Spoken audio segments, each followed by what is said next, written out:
¿Cómo les va? Bienvenidos, bienvenidas. Estamos en Mundo Empresarial TV, un nuevo episodio aquí en este programa en el que ponemos la voz de las pymes. Y este actor social está también preocupado, como todos y todas nosotros, por lo que está ocurriendo en Bolivia, por el golpe de Estado en ese país, por la interrupción del proceso democrático y por la violencia que se sigue generando desde el fin de semana, a pesar de que Evo Morales puso a disposición su renuncia y dijo que lo hacía para que no hubiera más violencia en el país hermano. Siguió habiendo episodios de persecución, de quema de las casas de la gente del MAS, del partido de Evo Morales. Incluso el expresidente de ese país o el presidente depuesto de Bolivia afirmó que él mismo está siendo perseguido y que las fuerzas de seguridad están buscando aprehenderlo. Verdaderamente una situación de muchísima tensión la que se está viviendo en ese país y que creemos en Mundo Empresarial nos afecta a todos en tanto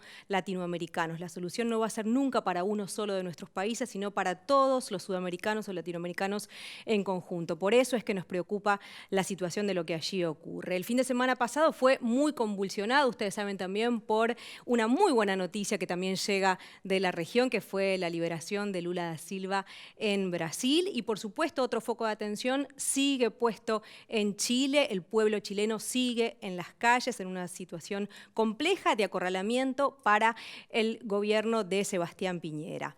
¿Qué pasó además en la región? Por su parte, Bolsonaro, el mismo día que se dio el golpe de Estado contra Evo Morales, lo celebró sin decir demasiado, pero puso "hoy es un gran día" en un tuit que publicó y que recorrió, por supuesto, todo el mundo. ¿Qué hizo el gobierno argentino? El gobierno de Mauricio Macri. Primero, no hizo grandes declaraciones. El canciller Forí finalmente dijo que no se trató de un golpe de Estado, que no había motivos suficientes para considerarlo un golpe de Estado, y el embajador del gobierno de Mauricio Macri en Bolivia dijo efectivamente que no se trató de un golpe. Cuando los periodistas interceptaron a Mauricio Macri ingresando a la Casa Rosada, prefirió no hacer declaraciones al respecto, la hicieron por él sus funcionarios. Muy diferente fue la posición que tomó el presidente electo, Alberto Fernández, que dijo mediante un tuit que la posición de los gobiernos latinoamericanos tiene que ser clara respecto de la condena a todo tipo de golpe de Estado en la región y la defensa irrestricta de la democracia. También lo hizo la vicepresidenta electa Cristina Fernández, que dijo: lo de Bolivia se llama golpe de Estado. Mientras tanto, aquí en la Argentina la situación económica sigue siendo difícil. Como ustedes saben, estamos intentando llegar a fin de año, ver la manera de que nuestro país pueda volver a ponerse en marcha, volver a producir, volver a generar trabajo, y esos son los desafíos. Una de las gremiales pymes hizo declaraciones respecto del golpe en Bolivia, lo condenó y se refirió a la necesidad de que justamente los empresarios nacionales tomen una posición y una voz en los proyectos progresistas de la región. Dijeron: pensar modelos populares sin integrar al sujeto que produce es dejar en manos de las corporaciones la administración del aparato productivo. Esto lo dice la gente de ENAC, Empresarios Nacionales para el Desarrollo. Y tal vez ese sea uno de los mayores desafíos para las pymes en la Argentina, frente a la posibilidad que se abre ahora, a partir de diciembre, de un gobierno progresista en nuestro país, cómo convertir también al actor social que son las pymes en un sujeto político que tenga voz y que pueda formar parte del consenso social que propone el nuevo gobierno. De todo eso vamos a pensar en el programa de hoy. Por eso nos presentamos y recibimos a nuestros invitados.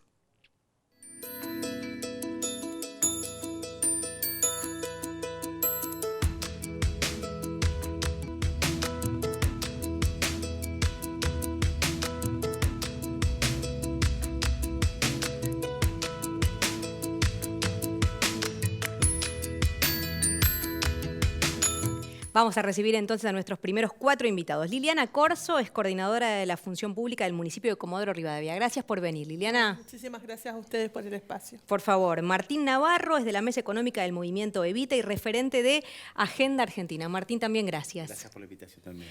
César Guereta, empresario de ENAC también. Muchas gracias por venir. Gracias, muchas gracias por la invitación. Y Sergio Mastrapaco, empresario mendocino de ENAC y especialista en el transporte aerocomercial. También gracias. ¿Qué tal? ¿Cómo estás? ¿Cómo estás? Bienvenidos a los cuatro. Bueno, comencemos hablando de esto que nos ha convulsionado desde el fin de semana y es la situación de Bolivia. ¿Cómo lo estás viendo, Liliana? No, la verdad que nosotros en realidad, obviamente, todos muy acongojados porque veníamos siguiendo la evolución de Bolivia y a nosotros, especialmente en Chubut, que nos toca de cerca también, que venimos siguiendo los hermanos chilenos. Todos saben que Chubut tiene una frontera completa con Chile.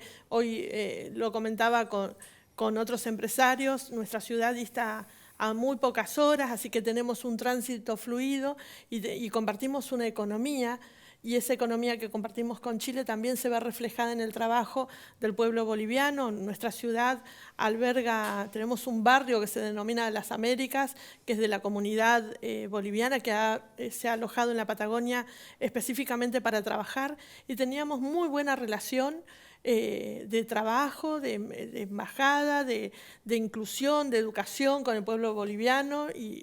Así que bueno, la verdad que muy preocupados porque vemos que son dos focos que se encendieron alrededor de Argentina y que sin duda también de alguna manera nos empiezan a testear justamente cuál va a ser la posición de nuestro nuevo gobierno electo. Es cierto, Martín, ahora qué curioso, ¿no? Lo que ocurre en Bolivia, en un país que tenía unos números espectaculares en su economía, no en crisis, tal vez como lo que ocurre en Chile. Sí, Bolivia viene en un proceso de muchos años de recomponer lo que es su tejido social, sobre todo en la lucha que se dio hace mucho tiempo, donde aparece Evo, el tema de la lucha del agua, de la energía.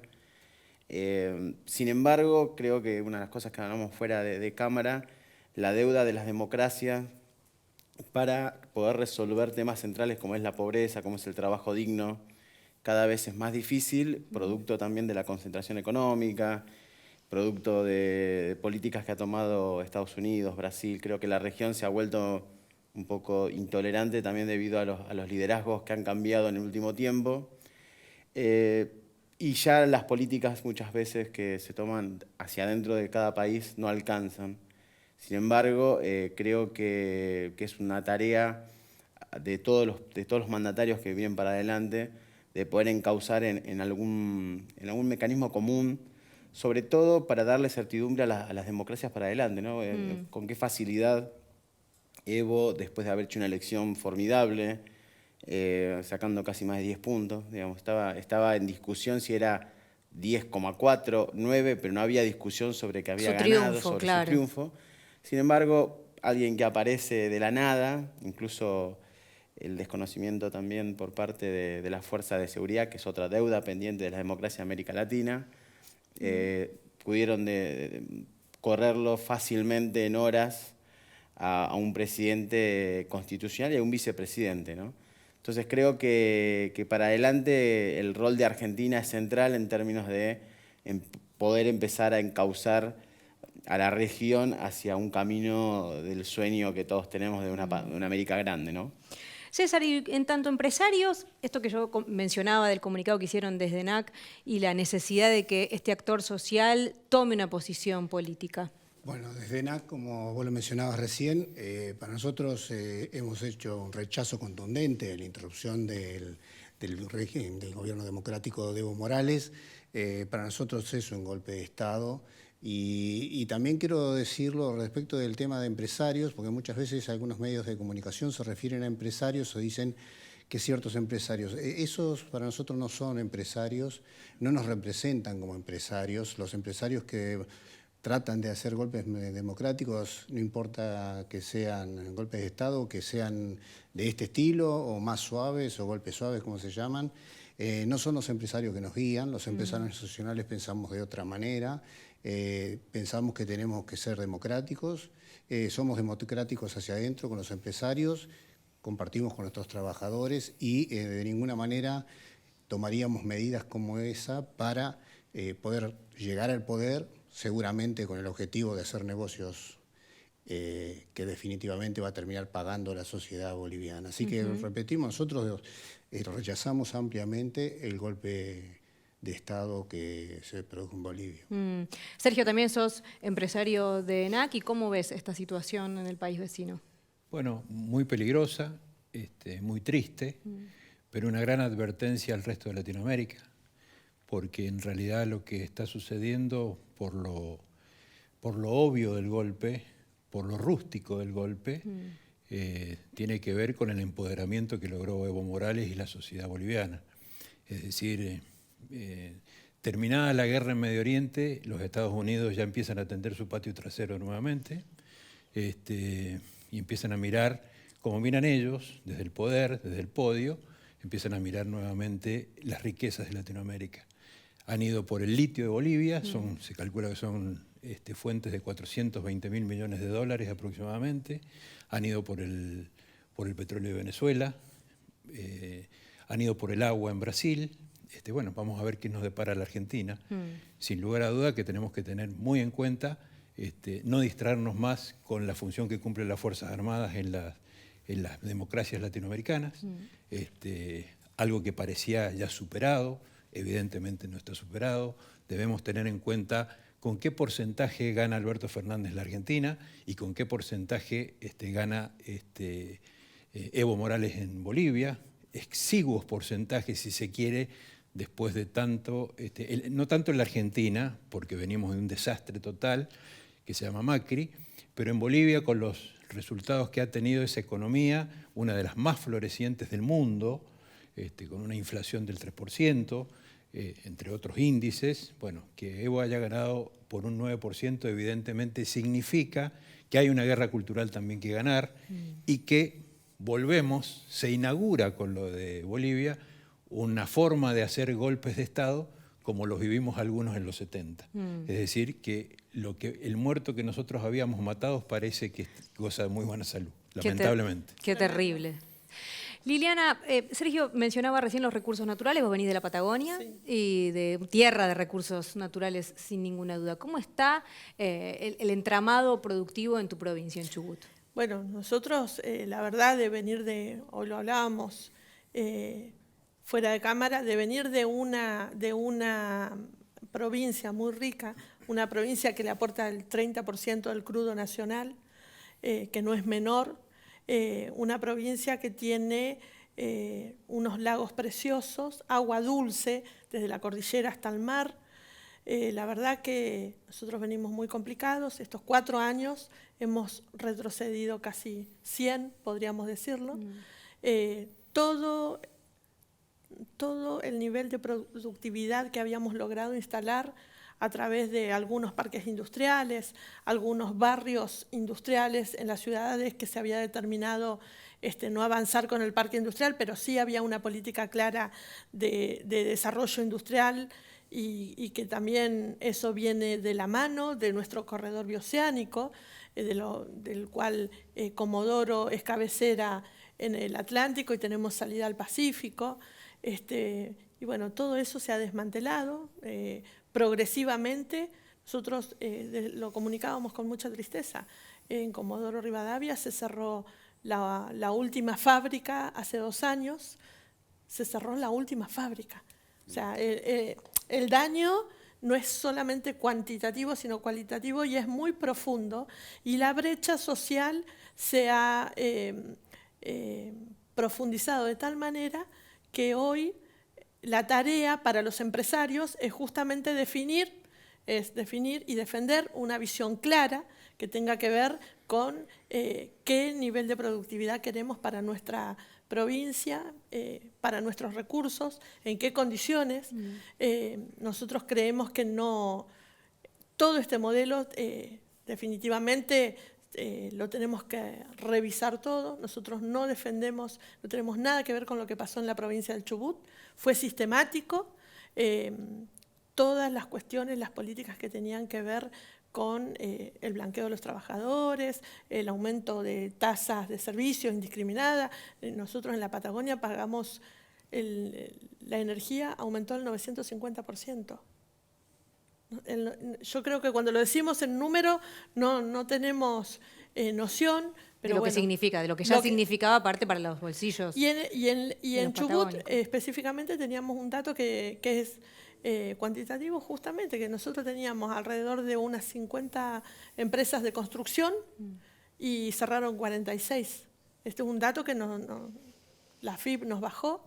46, creo, hoy sostenemos 4 en una especie de UTE entre todas las regiones, para llevar la pequeña obra pública que pueden sostener muy pocos municipios también, porque no solamente con lo que pasó con el trabajo, con la industria, sino también con todo lo otro que pasó que tiene que ver con la redistribución del presupuesto nacional.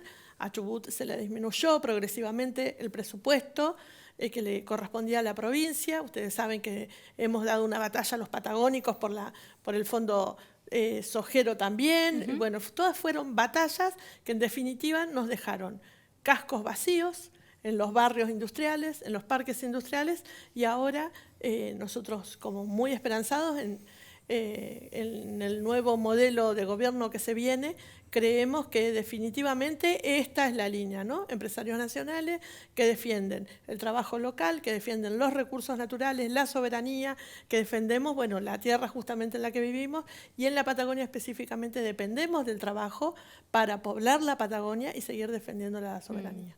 Martín, esta situación que Liliana describe y el rol que jugaron los organismos y los movimientos sociales, y en particular lo que vos conocés bien, que es la economía popular, que cómo está terminando el gobierno de Macri. Bueno, la economía popular está peor, ¿no? En términos de que no solamente ha crecido, porque si bien la economía popular se compone de trabajadores, cooperativas y autogestivos, también muchos empleados que han dejado sus empresas, como decían la compañera, han cerrado muchísimas empresas, muchas pymes, cierran alrededor de entre 20 y 30 pymes por día. Van a buscar trabajo en lugares donde lo puedan encontrar, porque hay una manera a lo largo, digamos, de toda la Argentina, yo he recorrido la Argentina, de la necesidad de encontrar trabajo permanentemente.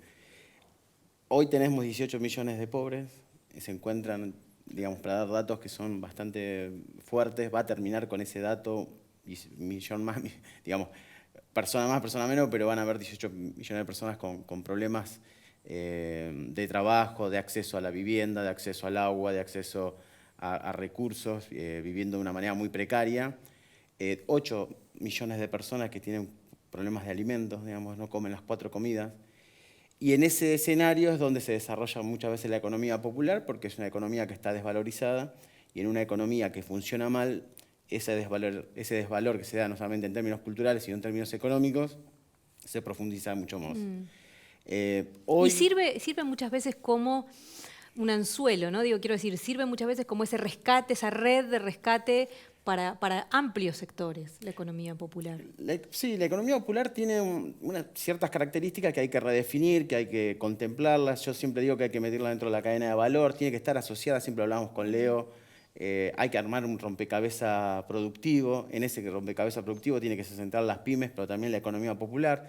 Pueden trabajar integrados, pueden laburar de manera asociativa, hay que encontrar el marco legal y un Estado, que yo creo que es el que va a desarrollar Alberto. Macri todo eso lo pulverizó. Claro.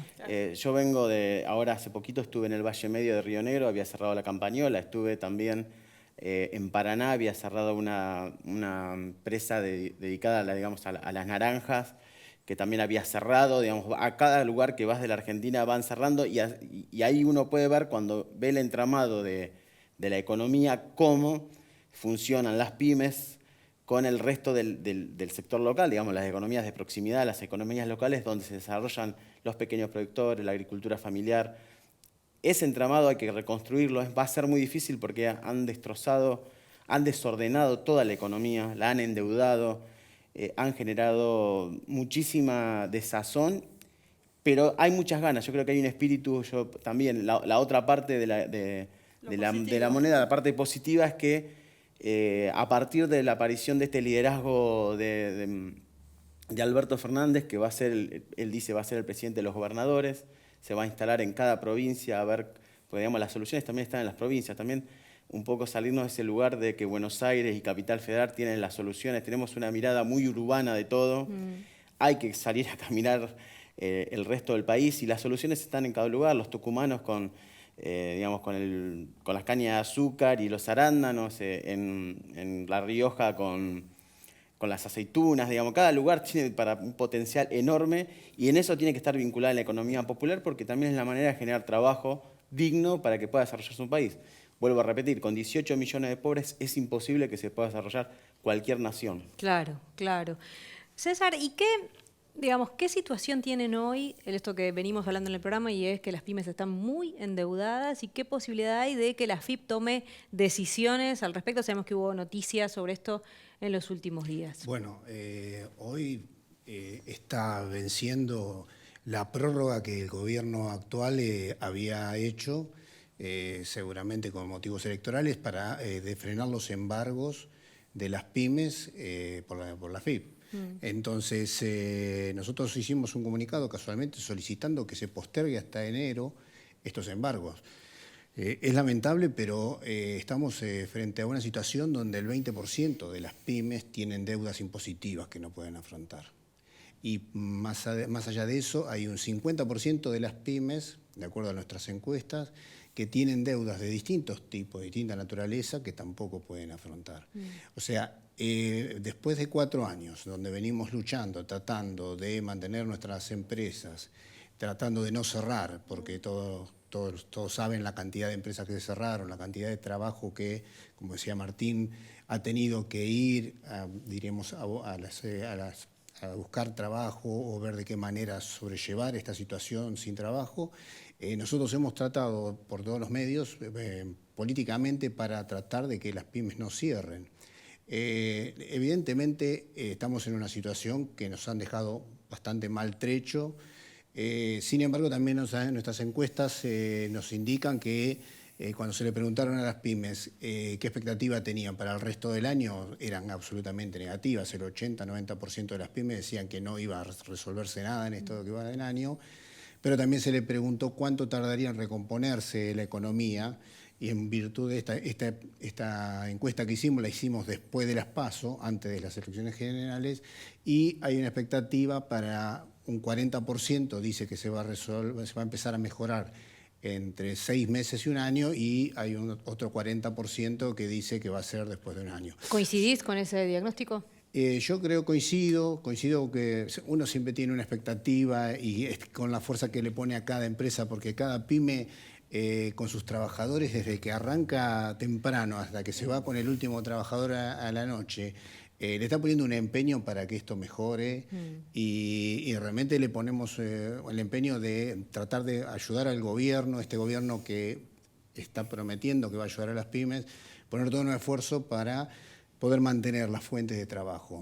Nosotros somos, en definitiva, generadores de trabajo. Sí, el principal generador de trabajo. Entonces, depende de nosotros, también, obviamente, del contexto que nos genere el gobierno, pero con algunas medidas, como por ejemplo trabajar en el endeudamiento de las pymes, generar confianza.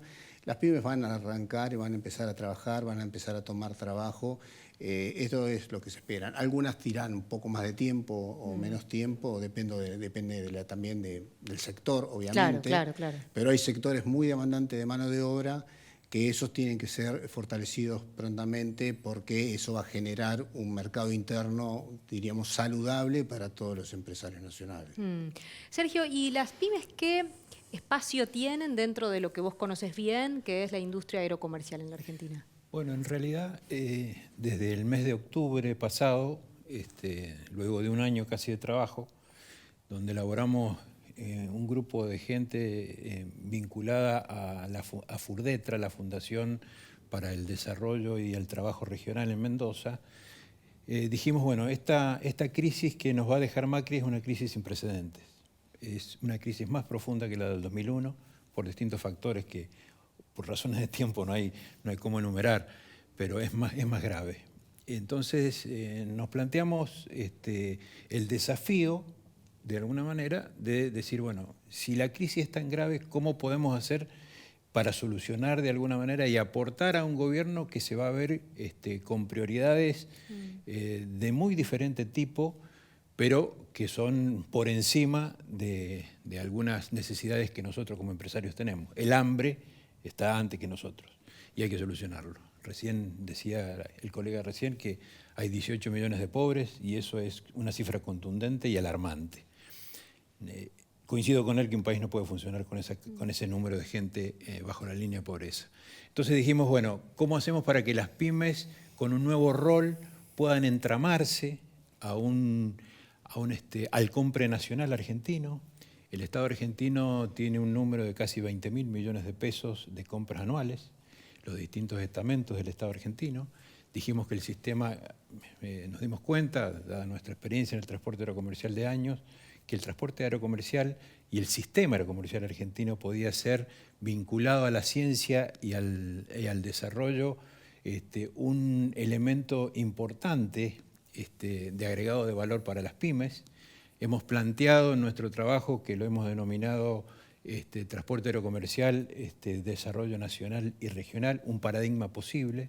Hemos planteado que uno de los elementos que hay que manejar para el desarrollo aerocomercial argentino y para el desarrollo nacional es el encadenamiento con empresas pymes, que hay muchas en la Argentina vinculadas a la alta tecnología y el agregado de valor. Lo que está sucediendo en el mundo tiene que ver con que tenemos que cambiar algunas matrices productivas vinculadas solamente al agro, por lo tanto tenemos que agregar valor al desarrollo, y esto se hace vinculando el sistema aerocomercial al sistema científico argentino y el sistema aerocomercial, que tiene un gran poder de compra, a las pymes proveedoras que están en este momento, que algunas han cerrado, bastantes, y otras que se están reconvirtiendo para ese tipo de sectores. Por ejemplo, el sector software en la Argentina, en donde en ENAC tenemos algunos asociados interesantes, creo que podrían ser un factor de desarrollo. Entonces, hemos planteado este trabajo, lo hemos presentado el día 2 de octubre ante los gremios aeronáuticos, ante las pymes aeronáuticas. Y bueno, este es nuestro desafío de ponerlo en marcha, y lo hemos acercado dentro de los grupos técnicos del Frente de Todos para ver si esto en algún momento se puede implementar o que sea nuestro grano de arena para la tremenda crisis que tenemos que solucionar entre todos. Le pregunto a los cuatro, al que quiera responder, ¿tiene que haber un ministerio PYME? Sí, evidentemente. No sé si los colegas comparten, pero nosotros que venimos del interior siempre anhelábamos que haya una propuesta, que ya se habían dado los primeros signos con la presidencia de Néstor y el gobierno de Cristina, pero creíamos que tiene que venir una política de profundidad, de esa misma profundidad que nos causó el daño que hemos recibido ahora. La verdadera pesada herencia que recibimos ahora nosotros tiene que ser atendida, esperemos, por un ministerio PYME o un organismo que nos permita al interior estar bien al alcance de todas las herramientas de política pública para el acceso igualitario. Sí, como dice Liliana, me parece que yo creo que el Estado, en esto que estamos hablando, el Estado central, ¿no? Cualquier política que uno quiere desarrollar, el sector privado es importante, la articulación es importante, las cooperativas, el autogestivo, pero el Estado es quien tiene que armar una agenda, en el que tiene que generar un plan central. Esto que yo decía, el rompecabezas implica no la competencia por la competencia misma, sino el desarrollo de regiones, el desarrollo que genera trabajo y la potencialidad. La institucionalidad que se da en cada política es central. Yo creo que, además, nosotros hace un tiempo, cuando fue la candidatura de Scioli, queríamos el Ministerio de Economía Popular. Después empezamos a ver si era necesario o no. Lo que sí también es cierto, más allá que sea un Ministerio de Economía Popular, un Ministerio de Pymes, cada sector del Estado también tiene que tener un conocimiento, o sea, no tiene que acabar en ese lugar para que no queden políticas desagregadas, sino que el Ministerio de Trabajo tiene que tener una especialidad, el Ministerio de Industria, Economía, todos tienen que haber una articulación perfecta.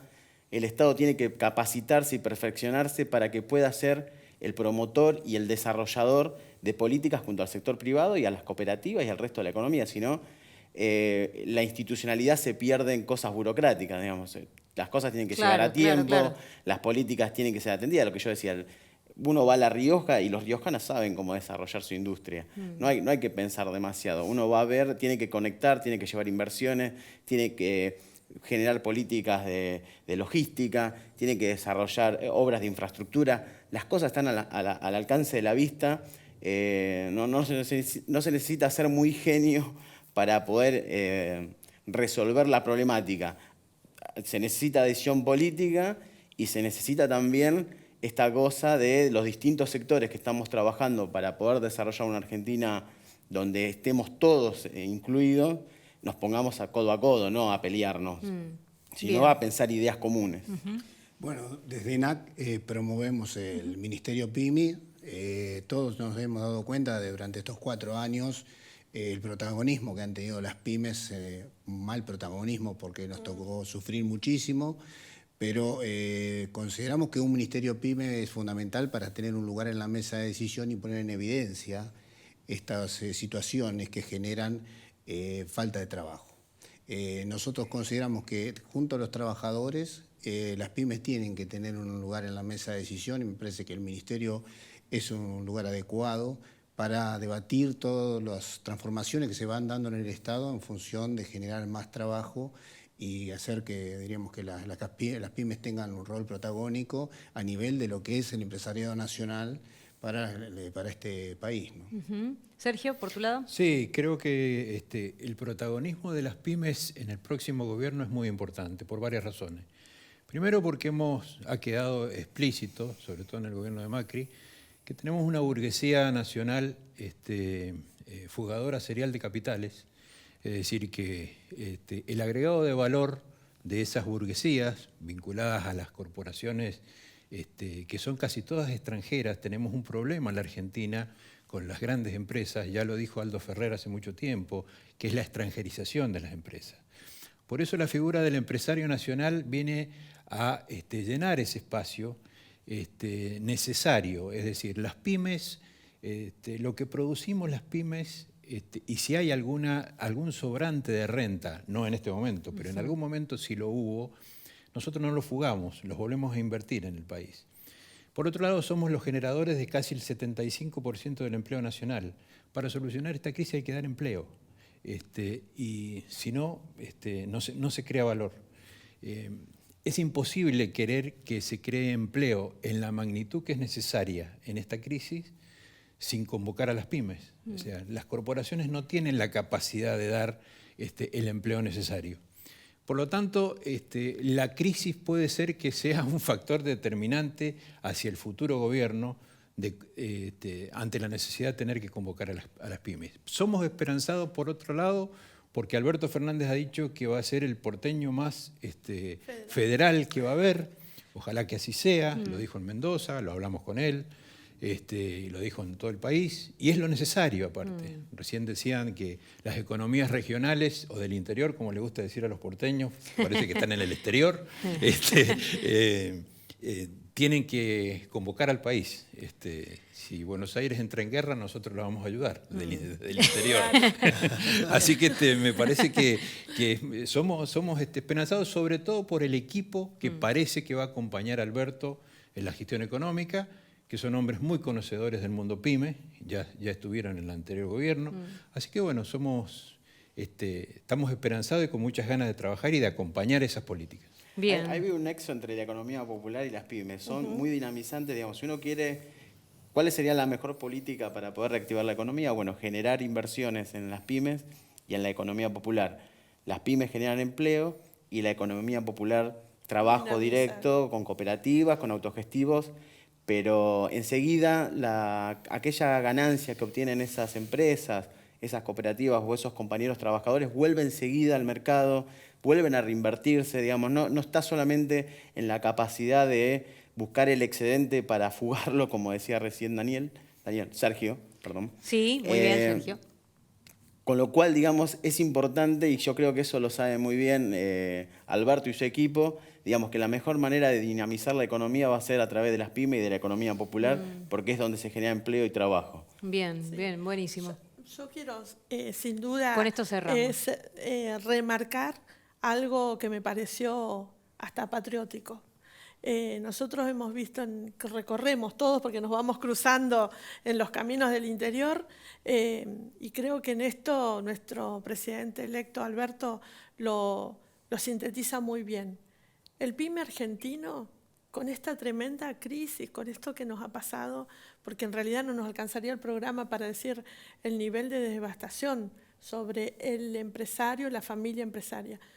Pero el PYME argentino se quedó en su tierra, en su ciudad, en su pueblo, se quedó a sostener hasta el galpón cerrado, a acompañar a sus trabajadores, y lo poco que pudo recibir del cierre de su empresa lo puso en el banco local.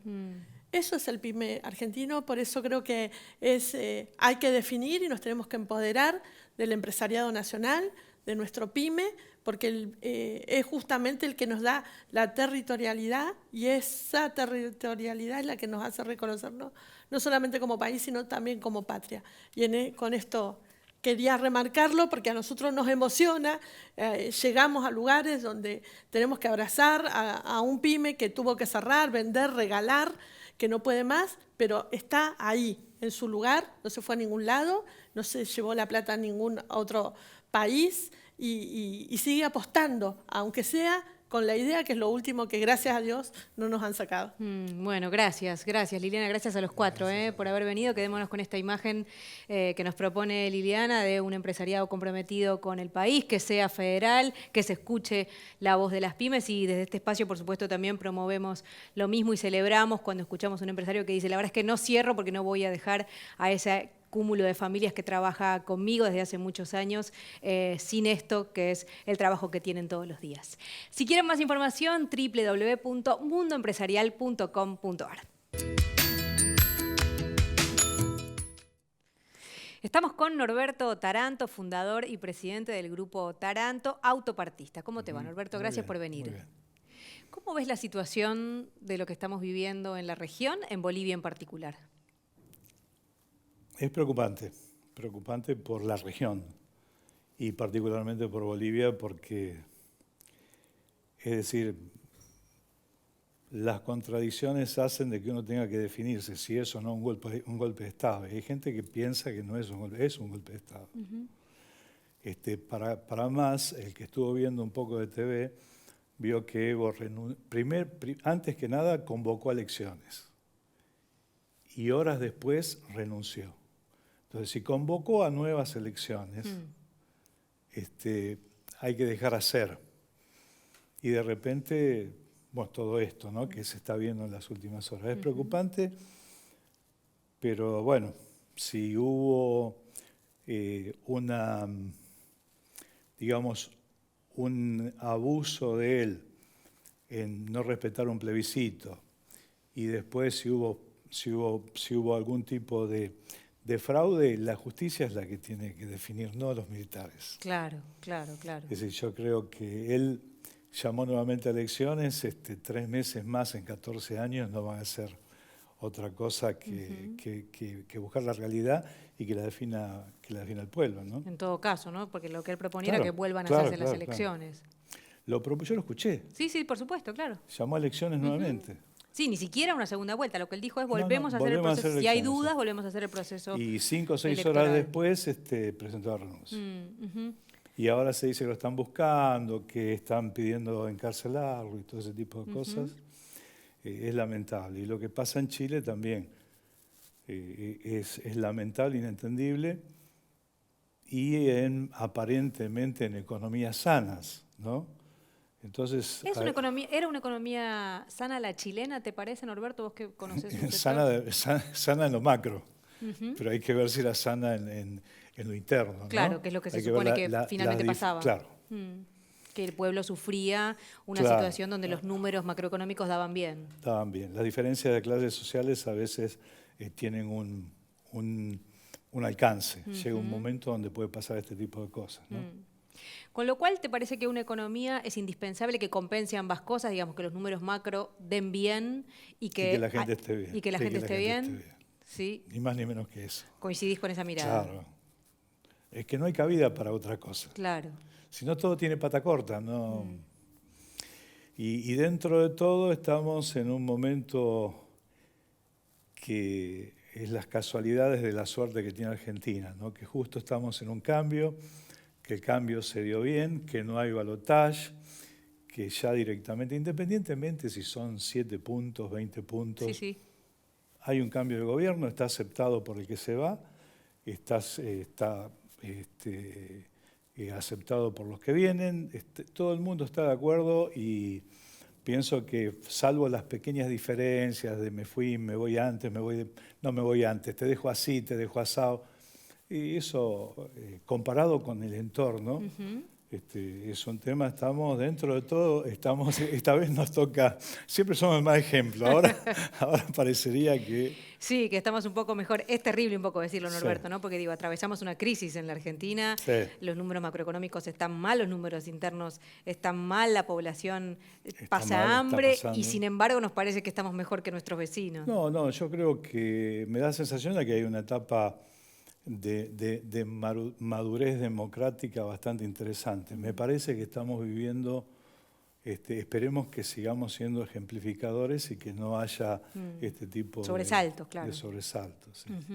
¿Cómo está el sector al que vos te dedicás, el sector autopartista? Hagamos una foto de este momento y qué implicaron los 4 años de gobierno de Mauricio Macri. Sí, nosotros en este momento estamos muy mal. Es decir, el sector...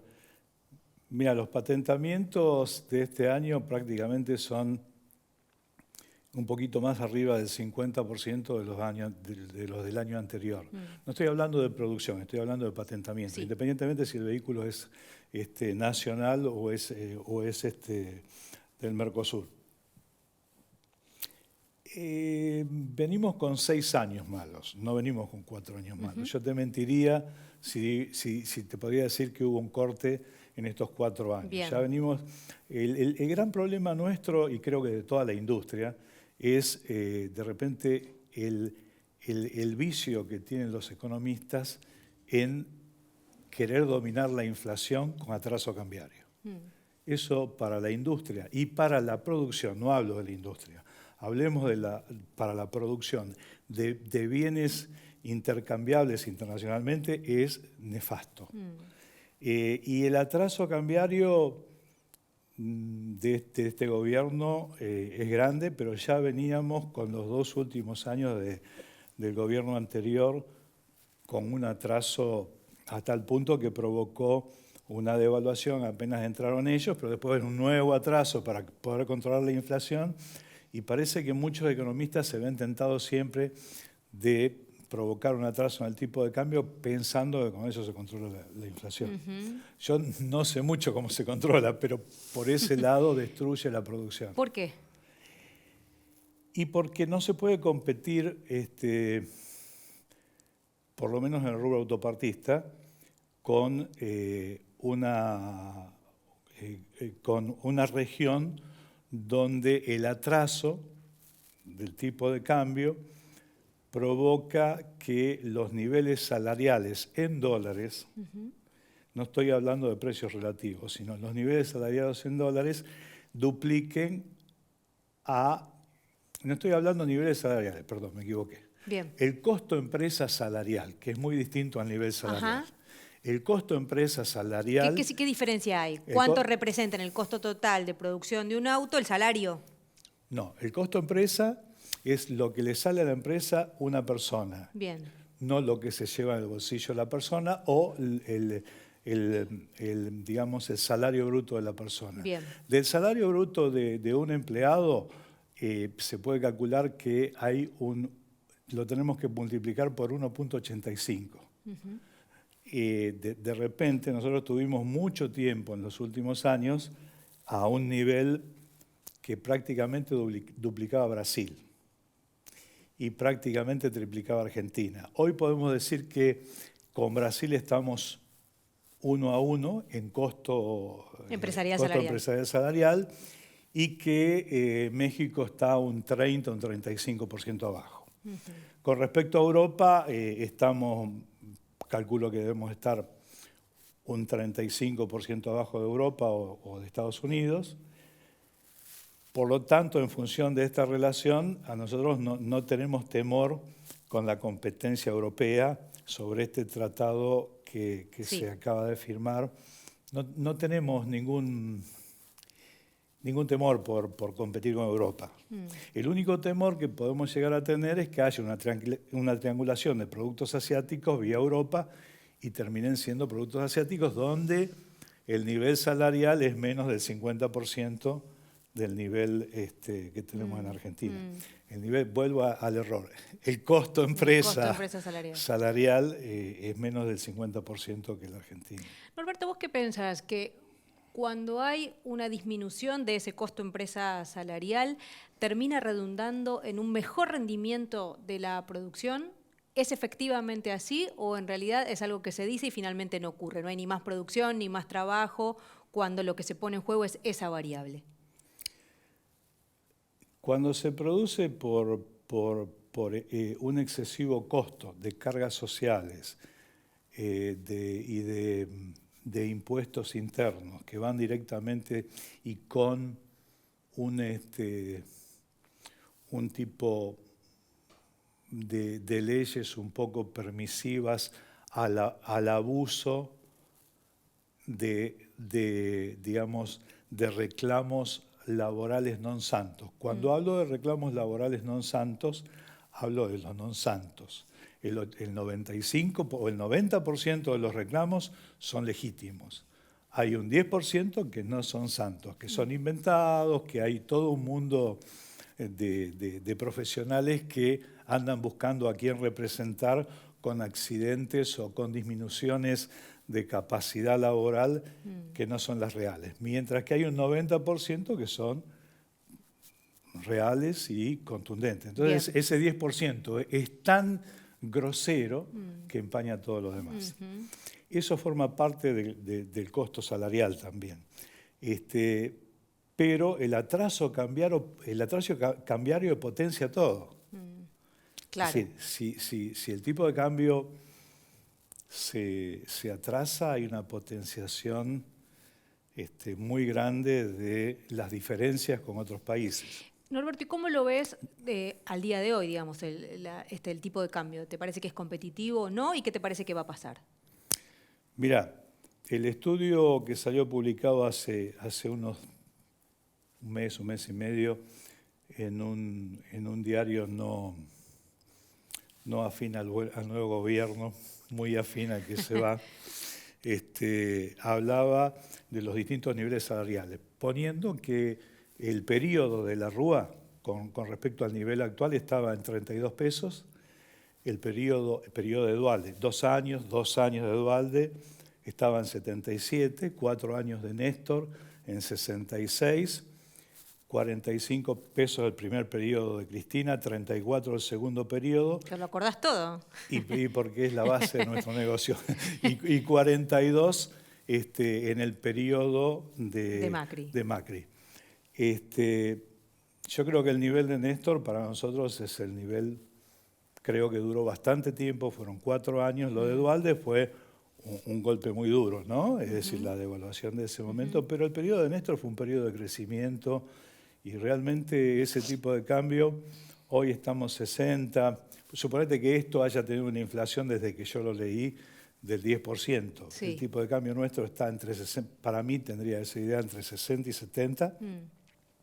Hay gente que habla de cualquier disparate, pero no estamos tan desacomodados como estuvimos durante los últimos tiempos. Bien. ¿Cómo está la relación con Brasil? Vos decías, hoy la industria autopartista está mal, digamos. ¿Por qué está mal y cómo es la relación con Brasil o cómo debería modificarse esta relación que es siempre de un país más grande que el nuestro en general y en esta industria en particular? Sí, la relación con Brasil se vio mal con respecto a lo que yo te acabo de decir. En este momento tenemos una novedad con declaraciones del presidente de Brasil no potables para Argentina y una rivalidad o unos decires para la forma de ser o quién es Alberto, que no podría estar hablando de eso de un presidente electo, que todavía no conocen su función. Es lamentable, realmente los decires de Bolsonaro sobre lo que podría llegar a ser o que que nos equivocamos, dijo. Sí, sí. Que nos equivocamos. A elegir. Como Mauricio dijo, nos equivocamos. Nada más que quizá Mauricio tiene más autoridad, él es de otro país, ¿no? Claro, claro. Es lamentable escuchar eso. Pero bueno... Bueno, pero es nuestro socio comercial es principal. nuestro socio comercial y no es el dueño del país. Entendamos que el Mercosur es algo creado a través de varios gobiernos, comenzó con Alfonsín y Sarney, duró todo este tiempo, yo creo que es un tratado regional muy bueno, se acaba de firmar una intención con el mercado europeo que es bueno, pienso que se va a calmar un poco esta rivalidad discursiva ya planteada por Bolsonaro, y no se puede ofender porque Alberto esté diciendo en su primer mensaje que le deseaba la libertad a Lula. Ahí lo tenemos, y no es por Alberto que está libre, sino por la justicia, ni tampoco porque la justicia determinó que tenía que estar libre y está libre. Para una industria como la que vos representás, que tiene tanto vínculo con Brasil, en esta relación digo que es desigual entre Brasil y la Argentina. La desigualdad es por volumen. Claro, claro, por volumen. Pero nosotros tenemos una capacidad de producción productiva, un nivel de mano de obra muy calificado. Es decir, tenemos un potencial en eso interesante. Yo no diría que estamos tan desbalanceados. Bien. Sí nos desbalancea el volumen, ya que es un mercado... Más grande, el parque automotor nuestro está en 10 millones de autos y el de ellos está en 35. El parque automotor circulante. Nosotros vendemos 600, 700 mil autos promedios por año y ellos están en 2.700.000, 2.800.000. Nosotros alcanzamos a vender 900.000 o a producir 700.000 autos y ellos alcanzaron a producir 3.300.000 en los mejores momentos. Ellos tienen una economía de escala interesante, pero somos muy complementarios y hay un tratado que lamentablemente no se correspondió últimamente, que es el FLEX, permite que haya una importación equivalente al 1.5 de la exportación de cada uno de los países, al derecho o al revés, ¿no? Se puede importar un poquito más, un 1.5% más. Bien.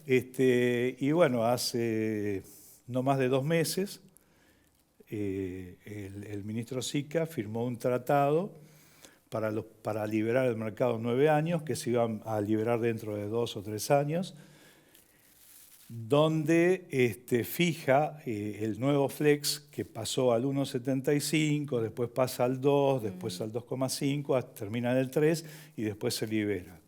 Pero, ¿y eso qué podría implicar para la industria? Maravillosamente, espera, no te no anticipes. Me apuro, sí. Maravillosamente es el 1.75 hacia adelante y hacia atrás, cuando era el 1.5. Entonces, les perdonó a las terminales automotrices los últimos 5 años o 4 años de desnivel. No a todas, porque hay algunas que cumplían en exceso ese nivel. Caso Toyota, caso Ford, es decir, estaban dentro del régimen. Con lo cual, lo que no han cumplido de este acuerdo las empresas, algunas de ellas tuvieron un perdón de parte del Estado. Muy grandes. Muy grandes. Empresas grandes y un perdón muy grande, muy además. Grande, muy grande. Y nosotros particularmente, yo como autopartista exportador, me vi perjudicado porque yo tenía un balance comercial a favor que podía ser cedido a otra empresa que tenía desbalance, y eso que yo tenía pensado ceder eventualmente, como se cedió en otras épocas, por un pago equivalente a una cifra menor a la multa, se me desvaneció en un día. Claro. Con la firma de Dante. Bueno, probablemente eso tenga alguna posibilidad de modificarse, ¿no? Esperemos, no una vez que esté firmado, esperemos. Sí, esperemos para verlo. Con lo cual, con esto que estás diciendo, Norberto, ¿vos crees que conviene para el tema es así. Si nosotros perdonamos hacia atrás, Sí, lo que viene hacia adelante no se va a respetar. claro. Ten en cuenta eso. Claro. Y claro. No podemos perdonar hacia atrás, Ok. porque lo que viene para adelante, lo puesto por 1,75 por 2, No se va a respetar. ¿y quién lo va a...? Si total después van a Claro, hacer si otro va a haber tratado waiver, nuevo y sí, lo van a seguro. volver a cambiar. Desde ya, sería la Claro, lógica. claro. Con lo cual lo que te pregunto es, ¿qué rol te parece que tiene que tener el Estado de aquí en más? Digo, atravesamos una situación que vos decís, en tu industria y en general en la economía, compleja para la Argentina, con disminución de puestos de trabajo, compleja para la industria. Muy grande. ¿El Estado cómo debería ser?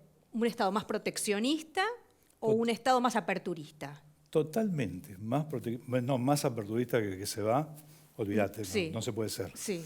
Aperturista y con un tipo de cambio atrasado. Eso es Una combinación letal, sí. Tiene que ser proteccionista en forma inteligente, es decir, tiene que proteger lo que tiene que proteger y librar lo que tiene que librar. Es decir, hoy el proteccionismo inteligente le está dando en Estados Unidos, en Europa. Imagínate que el que se niega a que se haga tratado de libre comercio con el Mercosur es Francia. ¿Por qué? Porque no quiere dejar importar productos agropecuarios para proteger a su industria, digamos, de agro o A sus o productores, a lo industria. Sí, local, sus por productores, supuesto, sí. que sería lo lógico, además que un mercado haga. Pero está perfecto lo que está haciendo. Por supuesto. Igual que Estados Unidos está poniéndole un límite a China. ¿Por qué? Porque al revés no existía el límite. Los chinos siempre ponían límites e inundaban. Los chinos exportan desocupación. No hay que importarla. Es Claro. malo importar desocupación. Claro, claro. Con lo cual el Estado, lo hablábamos también en el bloque El Estado anterior. tiene que participar, Claro. necesariamente. Y jugar un rol del compre local también, ¿no? Porque hablabas de los compre- productos chinos y yo pensaba en la cantidad de veces en las cuales el Estado hizo compras al mercado chino, por Seguro. ejemplo, que por supuesto no es que una industria tiene que digamos, Seguro. abastecerse solo de lo local, pero El Estado tiene que hacer lo que puede hacer dentro de lo que le permite la OMC y dentro de las buenas prácticas. Es decir, el Estado no puede diferenciar por empresariado nacional e internacional. Eso no se puede hacer, no se puede discriminar. Es un tema político y es normal eso. Pero sí apoyar a la industria pyme y apoyar al empresariado nacional en el enfoque sobre créditos para inversión y sobre un montón de cosas, y apoyar a todo aquel con algún tipo de limitaciones que hoy nos cuesta trabajo financiar el capital de trabajo, no nos cuesta trabajo financiar inversiones. Claro. Los empresarios nacionales, que como dijeron antes, la ponemos siempre En la en el Argentina. país, es decir, no nos llevamos nada, seguimos apostando, seguimos invirtiendo, estamos sobreinvertidos, tenemos una capacidad ociosa hoy que excede el 50%. claro, claro. Es decir, está bien, la capacidad ociosa es en función de la caída del consumo del mercado local, pero bueno, tenemos que recuperar ese mercado. Me interesó una cosa que dijiste en un momento sobre que la Argentina es competitiva respecto de la industria brasilera, que hay una capacidad calificada de trabajadores muy interesante. Hay algo que se dice habitualmente, que seguramente podés discutir, y es que la industria autopartista argentina es una ensambladora nada más, digamos, y que lo que habría que hacer en todo caso es crecer en producción en la Argentina. Decime si eso es un mito o una realidad y en todo caso cómo haríamos para profundizar o revitalizar esta industria. La industria no autopartista, sino automotriz. Automotriz, perdón. Los autopartistas no queremos que sea ensambladora. Claro. Pero en líneas generales es algo normal con una regulación que se ensamblen las cosas. Pero es lógico que importen cosas que nosotros no hacemos, pero que nos ayuden a los autopartistas a exportar. Por eso el tema del flex y el límite, bueno, te dejo importar tanto siempre que exportes tanto. Entonces buscar una especialización industrial, como lo hubo en alguna época. Es decir, no es un tema de que, yo qué sé, hay un clásico ejemplo que lo escuché hace un tiempo de un empresario que la Boeing no fabrica todo el avión. La Boeing nos fabrica las turbinas, la Boeing nos fabrica los asientos, hará parte del fuselaje y después se armará. Es lógico, es algo lógico. La industria automotriz termina siendo una ensambladora, inclusive le da a fabricantes que hagan conjuntos para que le entreguen conjuntos. Es algo dentro de la lógica. No sería algo tan malo, digamos, no sería algo peyorativo, eso que se describe como algo claro, peyorativo. No, porque si no se tendrían que hacer claro, las autopartes ellos, claro, es decir, que a nosotros no nos convendría. Por supuesto. Norberto, por último, ¿cómo hacer para volver a producir, conseguir exportar la cuota flex o incrementarla inclusive, y generar trabajo a su vez en nuestro país? Con gobiernos serios. No, si uno firma algo, no después, por temor a que alguien se vaya o que no le guste a alguien, perdonar. Porque si infringieron la ley, tienen que pagar. Estaba todo con seguro de caución. Es decir, no es que no sabían que estaban importando más. Estaba todo apalancado con seguros de caución.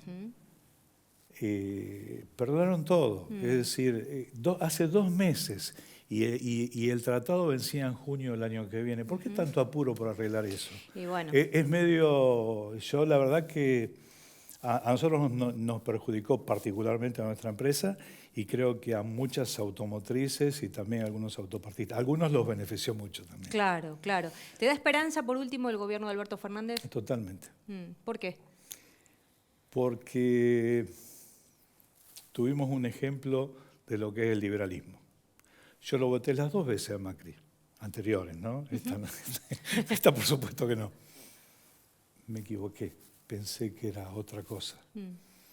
Es decir, yo soy un radical, criado antiperonista, radical, alfonsinista.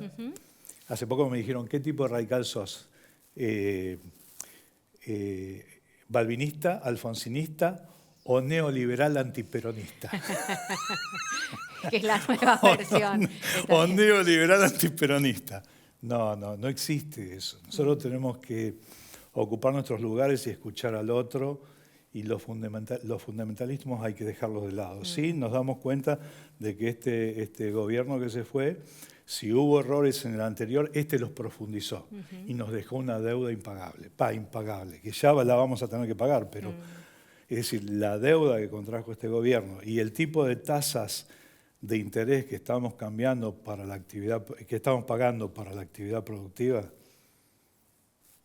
son insólitas. Sí, realmente. Es un abuso total. Norberto, muchas gracias. Un placer conversar con vos. Al contrario. Norberto Taranto estuvo con nosotros. Gracias y hasta la próxima. Somos Mundo Empresarial TV.